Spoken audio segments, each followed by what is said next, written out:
New सर्वोत्तम agriculture academy में आपका स्वागत है। मैं मुलायम यादव आज बायोलॉजी का बहुत इंटरेस्टिंग टॉपिक लेकर आया हूं। इसके पहले हमने 4 लेक्चर कंप्लीट किए हैं। आप उन 4 लेक्चर को पहले देखेंगे। इसके बाद हम आज 5वां लेक्चर लेकर आए हैं। 5वें लेक्चर में हम कोशिका विज्ञान के बारे में आपको कुछ बताएंगे, कोशिका के बारे में बताएंगे। तो बायोलॉजी में कोशिका को समझना और जानना बहुत ज़रूरी है और हर वर्ष कम से कम 2-3 question 4 question UP cadet, BHU या अन्य कृषि विश्वविद्यालयों के प्रवेश परीक्षा में जो भी एग्ज़ाम करवाए जाते हैं उसमें पूछे जाते हैं। तो हम लोग शुरुआत करते हैं कोशिका की। कोशिका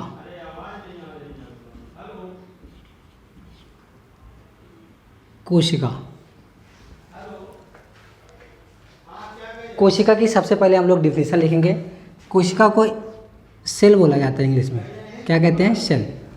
इसमें लिखेंगे किसी भी जीव के सबसे छोटी संरचनात्मक एवं कार्यात्मक इकाई को कोशिका कहते हैं। किसी भी जीव के संरचनात्मक एवं कार्यात्मक इकाई को कोशिका कहते हैं। दूसरी बात आती है कोशिका की खोज किस वैज्ञानिक ने की। तो आप लोगों को सबको पता होगा, बहुत इम्पोर्टेंट बहुत फेमस वैज्ञानिक थे रॉबर्ट हुक। तो कोशिका की खोज, अगर खोज की बात करें तो कोशिका की खोज किस वैज्ञानिक ने किया? रॉबर्ट हुक ने किया। कोशिका की खोज रॉबर्ट हुक। आप डेट भी याद रखेंगे, इसका पूछा जाता है। मैं आपको ज़्यादा डेट नहीं लिखवाऊंगा, लेकिन जो लिखवाऊंगा आप याद रखेंगे। 1665 में रॉबर्ट हुक ने कोशिका की खोज की। कोशिका की खोज रॉबर्ट हुक ने 1665 में की। इसीलिए इनको कोशिका विज्ञान का जनक कहा जाता है। तो आप दूसरा क्वेश्चन क्या लिखेंगे? कोशिका विज्ञान के जनक। आपको पता है कोशिका विज्ञान, कोशिका का अध्ययन क्या कहलाता है? साइटोलॉजी या कोशिका विज्ञान कहलाता है। इसके पहले वाले लेक्चर में हमने बताया हुआ है। तो कोशिका विज्ञान के जनक, कोशिका विज्ञान के जनक, कोशिका विज्ञान के जनक कौन है? आपके रॉबर्ट हुक ही हैं। कोशिका विज्ञान के जनक रॉबर्ट हुक। अगली बात आती है आधुनिक कोशिका विज्ञान के जनक। आधुनिक कोशिका विज्ञान के जनक। तो आधुनिक कोशिका विज्ञान के जनक जो हैं वो हैं सीपी स्वानसन। कौन है? सीपी स्वानसन। आधुनिक कोशिका विज्ञान के जनक कौन है? सीपी स्वानसन। इसके साथ साथ में रॉबर्ट हुक, कोशिका शब्द भी इन्होंने दिया था रॉबर्ट हुक ने। और एक क्वेश्चन अगर पूछा जाता है, इन्होंने एक पुस्तक लिखी है। हमने आपको इसके पहले 2-3-4 पुस्तकों के बारे में बताया है, जैसे Historia plantarum, Historia Animalia, genera plantarum. उसके बाद एक और है फिलोसफिक जूलॉजिक। ये 4 बुकें हमने आपको बताया था। उसके राइटर के बारे में बताया था। एक बुक आज हम आपको और बताएंगे जिसका नाम है माइक्रोग्राफिया। बुक का क्या नाम है? माइक्रोग्राफिया। बहुत इंपॉर्टेंट बुक है। पूछा जाता है कि माइक्रोग्राफिया के लेखक कौन है। तो माइक्रोग्राफिया के लेखक कौन है? Robert Hooke. कौन है? Robert Hooke. माइक्रोग्राफिया के लेखक रॉबर्ट हुक। अगली बात अगर हम लोग करते हैं कि माइक्रोग्राफिया में किसका अवलोकन किया गया है, तो माइक्रोग्राफिया बुक 1665 में रॉबर्ट हुक ने ही पब्लिश किया था। तो माइक्रोग्राफिया में रॉबर्ट हुक ने कोशिका का अवलोकन किया हुआ है। किसका? इसमें कोशिका का अवलोकन किया गया है। कोशिका। तो माइक्रोग्राफिया में किसका अवलोकन किया गया है? कोशिका का अवलोकन किया गया है। अब आधुनिक कोशिका विज्ञान के जनक सीपी स्वानसन, कोशिका विज्ञान के जनक रॉबर्ट हुक। एक और है कि सर्वप्रथम जीवित कोशिका को किसने खोजा। तो ये आप याद रखेंगे, जीवित कोशिका को सर्वप्रथम किसने खोजा। तो जीवित कोशिका को सबसे पहले एंटोनी वान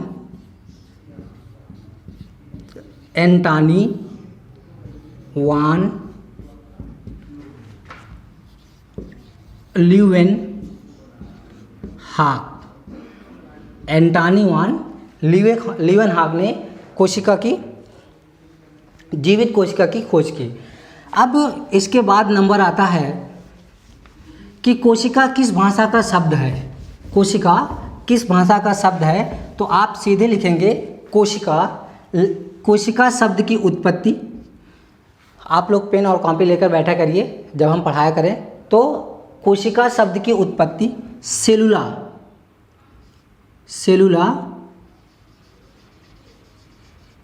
सेलुला नामक लैटिन शब्द से हुआ है।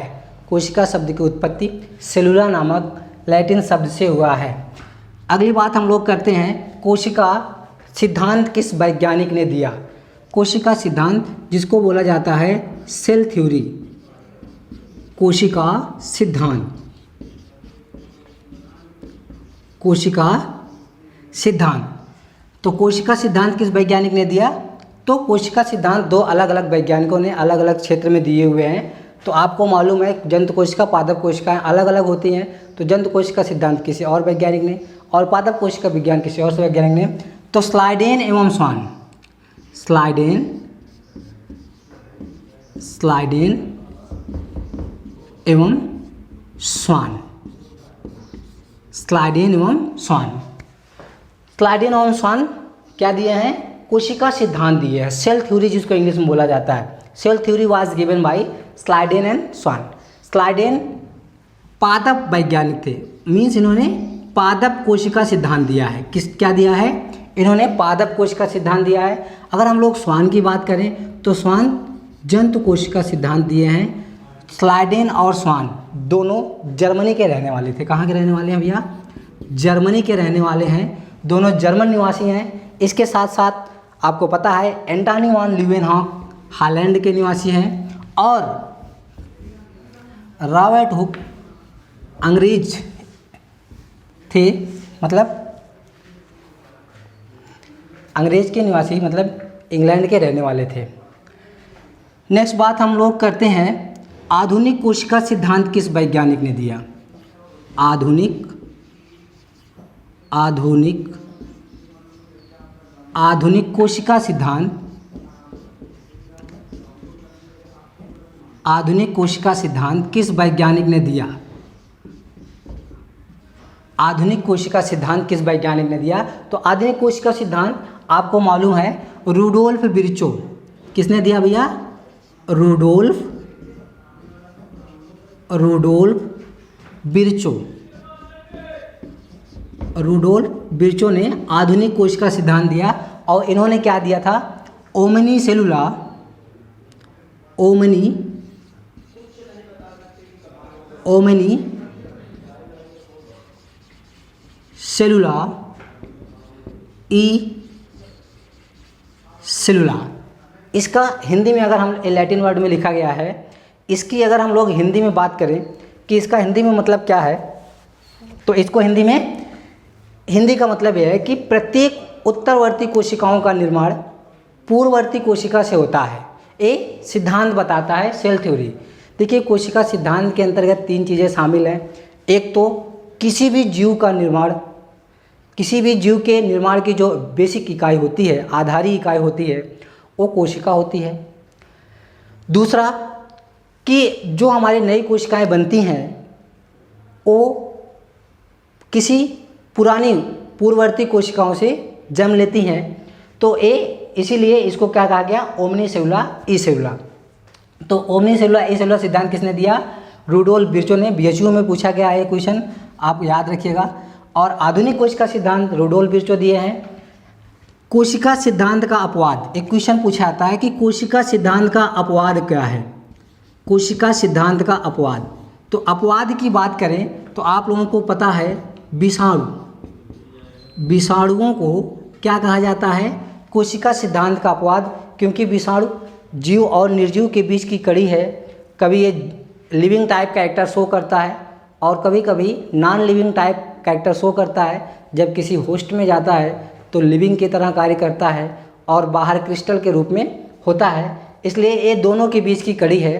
कोशिका जो विषाणु होते हैं अकोशिकीय होते हैं, बिना कोशिका के होते हैं। इसमें केवल न्यूक्लिक अम्ल होता है और इनकी प्रोटीन की खोल होती है, इसलिए इनको कोशिका विज्ञान का अपवाद कहा जाता है। कोशिका विज्ञान का अपवाद कहा जाता है। अगली बात हम लोग करते हैं कोशिकाओं में, कोशिका के प्रकार। कोशिका के, आप लोग हेडिंग डालेंगे, कोशिका के प्रकार। देखिए मैं पढ़ा थोड़ा तेज रहा हूँ, मुझे पता है, लेकिन आप लोग मेरे वीडियो को पॉज करके लिख के फिर आगे बढ़िएगा। कोशिकाएं मुख्य रूप से दो प्रकार की होती हैं। कोशिकाएं मुख्य रूप से दो प्रकार की होती हैं। कोशिकाएं मुख्य रूप से दो प्रकार की होती हैं। पहला लिखेंगे, क्या लिखेंगे? पहला प्रोकैरियोटिक कोशिका, दूसरा यूकैरियोटिक कोशिका।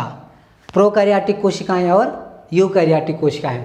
अब आप अगले हेडिंग डालेंगे, प्रोकैरियोटिक और यूकैरियोटिक कोशिकाओं में अंतर। प्रोकैरियोटिक और यूकैरियोटिक कोशिकाओं में अंतर। तो आप एक तरफ जो है, आप अपनी कॉपी में दो लाइन खींचेंगे, एक ही बीच में मध्य में एक लाइन खींचेंगे, एक साइड में लिखेंगे प्रोकैरियोटिक कोशिका, दूसरे साइड में यूकैरियोटिक कोशिका। अब हम आपको फटाफट बताते जाएंगे और आप लिखते जाइएगा, वीडियो को रोक रोक कर लिखिएगा। इसमें सबसे पहले हम प्रोकैरियोटिक कोशिका की बात करते हैं, तो आप लिखेंगे पहला, प्रोकैरियोटिक कोशिकाओं में केंद्रक झिल्ली रहित होता है। प्रोकैरियोटिक कोशिकाओं में केंद्रक क्या होता है? केंद्रक की अगर बात करें तो केंद्रक झिल्ली रहित होता है। यूकैरियोटिक कोशिकाओं में केंद्रक झिल्ली युक्त होता है। प्रोकैरियोटिक कोशिकाओं, दूसरा आप लिखेंगे प्रोकैरियोटिक कोशिकाओं में, प्रोकैरियोटिक कोशिकाओं का केंद्रकीय द्रव्य कोशिका द्रव्य में फैला होता है। प्रोकैरियोटिक कोशिकाओं का केंद्रकीय द्रव्य कोशिका द्रव्य में फैला होता है। यूकैरियोटिक कोशिकाओं का केंद्रकीय द्रव्य केंद्रक के अंदर होता है। अगली बात हम लोग करते हैं प्रोकैरियोटिक कोशिकाओं में, अब आप लोग प्रोकैरियोटिक कोशिकाओं में लिखेंगे, प्रोकैरियोटिक कोशिकाओं में डीएनए सर्कुलर होता है, मीन्स गोलाकार होता है और बिना हिस्टोन प्रोटीन का होता है। प्रोकैरियोटिक कोशिकाओं का जो डीएनए होता है, डीएनए सर्कुलर मतलब गोलाकार होगा, डीएनए गोलाकार होगा और बिना हिस्टोन प्रोटीन का होगा। यूकैरियोटिक कोशिकाओं में लिखेंगे डीएनए क्या होगा? डीएनए रेखीय होगा, लाइनियर होगा और हिस्टोन प्रोटीन के साथ होगा।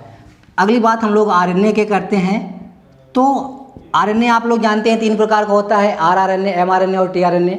तो इसमें एमआरएनए की बात हम लोग करेंगे।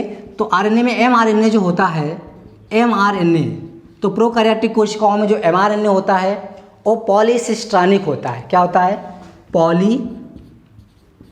पॉलीसिस्ट्रॉनिक। प्रोकैरियोटिक कोशिकाओं में आरएनए पॉलीसिस्ट्रॉनिक हो, एमआरएनए पॉलीसिस्ट्रॉनिक होता है। यूकैरियोटिक कोशिकाओं में एमआरएनए मोनोसिस्ट्रॉनिक होता है। यूकैरियोटिक में आरएनए एमआरएनए मोनोसिस्ट्रॉनिक होता है। नेक्स्ट लिखेंगे प्रोकैरियोटिक कोशिकाओं में राइबोसोम 70 प्रकार का पाया जाता है।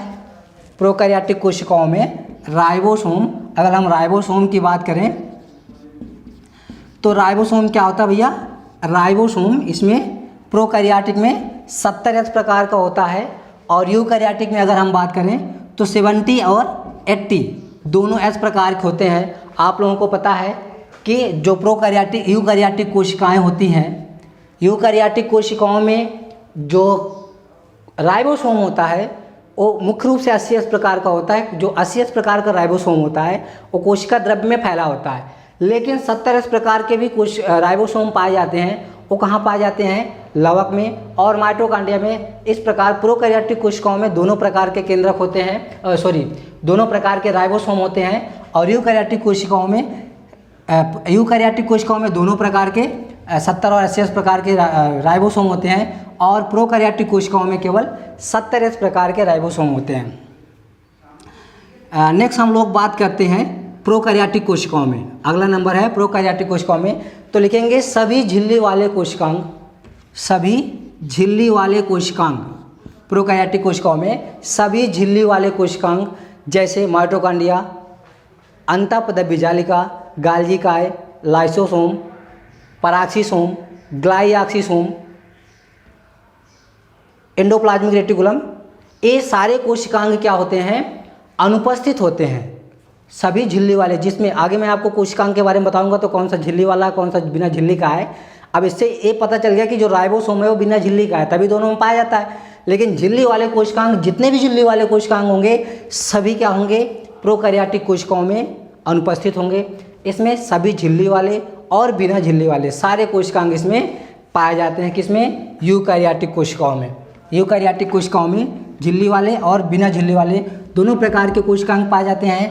प्रोकैरियोटिक कोशिकाओं में सभी झिल्ली वाले कोशिकांग अनुपस्थित होते हैं। अगली बात अगर हम लोग करते हैं कि प्रोकैरियोटिक कोशिकाओं में समसूत्री तथा अर्धसूत्री कोशिका विभाजन अनुपस्थित होता है। प्रोकैरियोटिक कोशिकाओं में समसूत्री तथा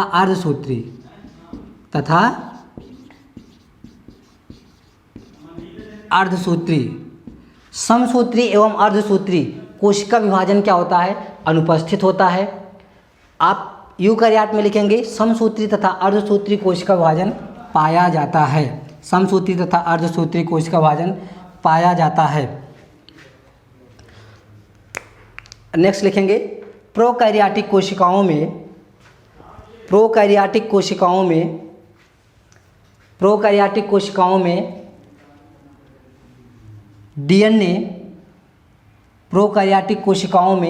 डीएनए बिना हिस्टोन प्रोटीन का होता है। अब यूकैरियोटिक कोशिकाओं में लिखेंगे यूकैरियोटिक कोशिकाओं में डीएनए हिस्टोन प्रोटीन के साथ पाया जाता है। अगली बात हम लोग करते हैं उदाहरण की बात करते हैं। तो उदाहरण में क्या है कि प्रोकैरियोटिक कोशिकाओं में जो उदाहरण हैं इसमें लिखेंगे, हमने आपको मोनेरा संघ के जंतु बताए हैं, तो मोनेरा के सभी जंतु आते हैं। हमने आपको बताया था ना कि मोनेरा के अंतर्गत आने वाले सभी जंतु क्या होते हैं, प्रोकैरियोटिक और एक कोशिकीय होते हैं। तो मोनेरा के सभी जंतु किस में आ गए, प्रोकैरियोटिक में। उसके बाद मोनेरा के बाद प्रोटिस्टा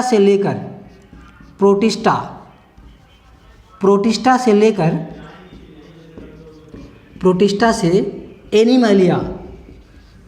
एनिमलिया संघ जगत के सभी जीव किस में आएंगे, यूकैरियोटिक कोशिकाओं में आएंगे। तो ये हमारा प्रोकैरियोटिक और यूकैरियोटिक कोशिकाओं में अंतर रहा। नोट करके आपको दो चीज़ें लिखनी है, आप नोट करिए, उसमें दो चीज़ लिखिए। पहला लिखेंगे प्रोकैरियोटिक कोशिकाओं में, नोट में पहला पॉइंट क्या लिखेंगे, नोट में प्रोकैरियोटिक कोशिकाओं में समसूत्री तथा अर्धसूत्री कोशिका विभाजन अनुपस्थित होता है, लेकिन असूत्री एमाइटोसिस जिसको कहते हैं, असूत्री कोशिका विभाजन पाया जाता है। नोट में दूसरा पॉइंट लिखेंगे कि यूकैरियोटिक कोशिका के अंदर उपस्थित दो कोशिकांग, माइटोकॉन्ड्रिया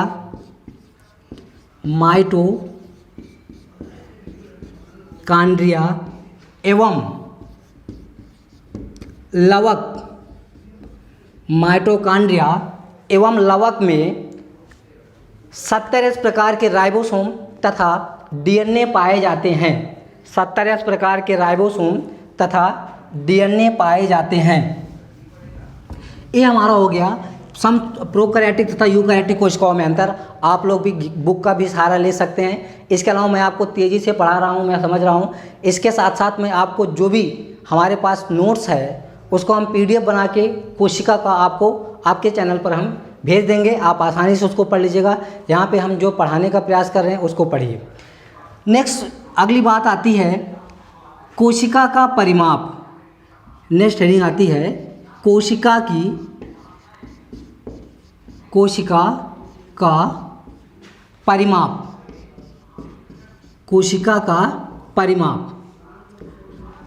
कोशिका के परिमाप में आपको पता है बहुत बड़ी बड़ी कोशिकाएं होती हैं और बहुत छोटी से छोटी कोशिकाएं होती हैं। कुछ कोशिकाएं ऐसी होती हैं जो हमें सामने से दिखाई देती हैं, हाँ ये कोशिका रखी हुई है, जैसे शुतुरमुर्ग का अंडा। आपको पता है प्रत्येक जीव की शुरुआत एक कोशिका से होती है।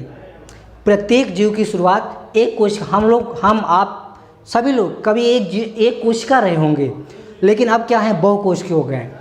बात यह है कि जो दो प्रकार के होते हैं प्रोकैरियोटिक और यूकैरियोटिक। जो प्रोकैरियोटिक जो एक कोश की होते हैं, जो एक कोश के होते हैं, कुछ बहुकोश के होते हैं। जो एक कोश की जीव होते हैं वो कोशिका विभाजन नहीं कर पाते, वो जीवन पर्यंत अपना पूरा लाइफ एक ही कोशिका में बिता देते हैं। लेकिन जो बहुकोश की होते हैं वो एक कोशिका से अपना जीवन प्रारंभ करते हैं और अंततः अरबों खरबों कोशिकाओं में वो कोशिका विभाजन के थ्रू बदल जाते हैं। तो कोशिका की परिमाप में हम लोग बात करेंगे कोशिका की सबसे बड़ी कोशिका कौन सी है। इसमें कोशिका का जो रियल में परिमाप होता है अलग अलग बुकों में अलग अलग दिया है, तो आप इसको याद रखेंगे। 0.5 माइक्रोन से 0.5 माइक्रोन से 20 माइक्रोन 0.5 to 20 माइक्रोन एक कोशिका का जनरली परिमाप होता है। सबसे बड़ी कोशिका शुतुरमुर्ग का अंडा। सबसे बड़ी कोशिका क्या है? शुतुरमुर्ग का अंडा। अब अगला लिखेंगे सबसे लंबी कोशिका। सबसे लंबी कोशिका की बात करें तो हम इसमें लिखेंगे सबसे लंबी जंतु कोशिका पहले लिखेंगे। तो सबसे लंबी जंतु कोशिका है तंत्रिकी कोशिका या तंत्रिका कोशिका। तंत्रिका कोशिका, तो तंत्रिका कोशिका क्या है? सबसे लंबी कोशिका है, सबसे लंबी। ठीक है, सबसे लंबी कोशिका कौन सी हो गई? तंत्रिका कोशिका। सबसे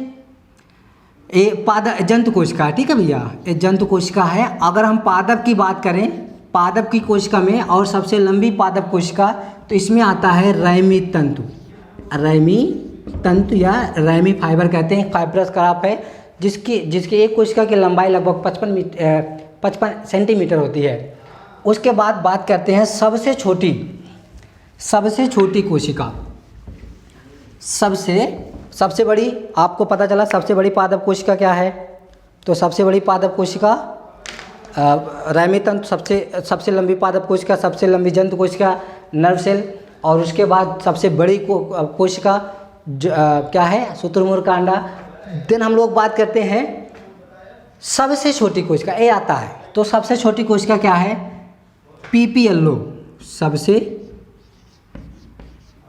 सबसे छोटी कोशिका क्या भैया? पीपीएलओ। इसको कहा जाता है प्लूरो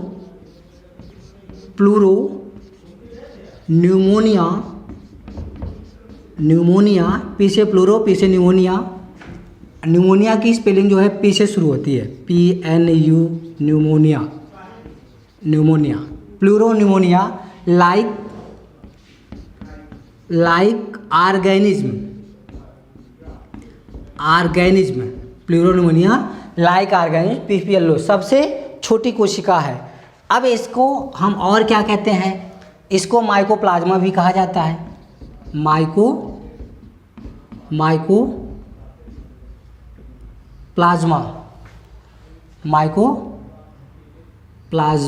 सॉरी मैं यहाँ लिख देता हूँ, वहाँ शायद कैमरा में ना आए, तो मैं यहाँ लिख देता हूँ माइकोप्लाज्मा।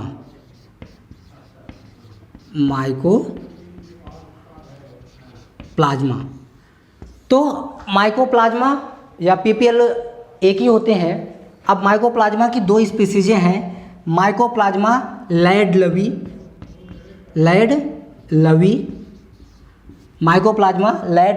और माइकोप्लाज्मा गैलीसेप्टिकुलम।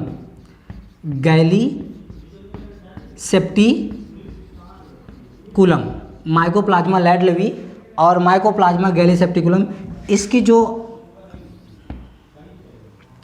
व्यास परिमाप होता है 0.1 to 0.3 माइक्रोन होता है।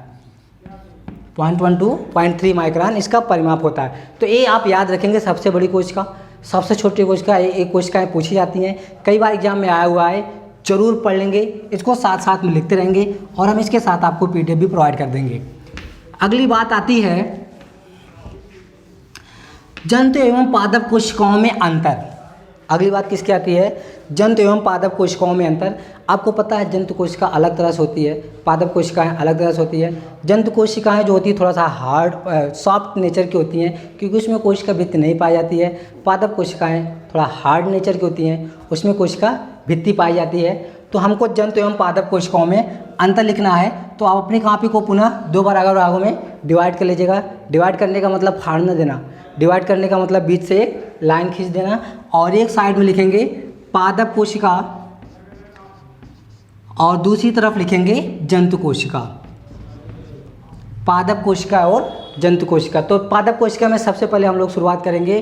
पादप कोशिकाओं में मोटी निर्जीव कोशिका भित्ति पाई जाती है। पादप कोशिकाओं में मोटी निर्जीव कोशिका भित्ति पाई जाती है। कोशिका भित्ति, तो कोशिका भित्ति किस में पाई जाती है, पादप कोशिकाओं में। कोशिका भित्ति अनुपस्थित होती है, अनुपस्थित होती है। तो मतलब किसी भी जीव जंतु में कोशिका भित्ति नहीं पाई जाती है। कोशिका भित्ति केवल और केवल पादप कोशिकाओं में पाई जाती है। जीवाणुओं में भी मोटी कोशिका भित्ति पाई जाती है और कवकों में भी पाई जाती है। जीवाणुओं की जो कोशिका भित्ति है वो म्यूरिन प्रोटीन या पेप्टाइडोग्लाइकान की बनी होती है, जबकि कवकों की मोस्ट ऑफ दी जो कवक होते हैं उनकी कोशिका भित्ति काइटिन की बनी होती है, और कुछ पादपों की कोशिका भित्ति सेलुलोज, हेमिसेलुलोज और पेक्टिन का बना होता है। इसके बाद हम लोग बात करते हैं दूसरा रिक्तिका की। तो रिक्तिका अगर हम देखें, पादप कोशिकाओं में 1 या 2 या 1 से अधिक बड़े आकार की रिक्तिका पाई जाती है, जिसको वैकुल्स कहते हैं। पादप कोशिका को सेल वॉल बोला जाता है। और रिक्तिका जंतु कोशिकाओं में अनुपस्थित होती हैं, और अगर जंतु कोशिकाओं में पाई भी जाती है, प्राय अनुपस्थित होती हैं। इंटर लेवल पे तो आप इतना जानते रहिए कि ये अनुपस्थित होती हैं। कभी कभी जो हाई लेवल की बुकें हैं उसमें लिखा है कि पाई जाती हैं, बहुत छोटी होती हैं।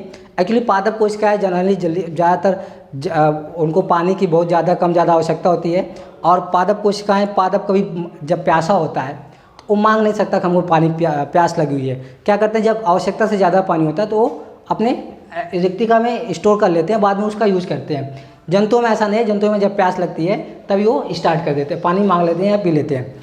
दूसरी बात है रिक्तिका के बाद तीसरा नंबर है लवक। लवक को आप जानते होंगे, इंग्लिश में प्लास्टिड बोला जाता है।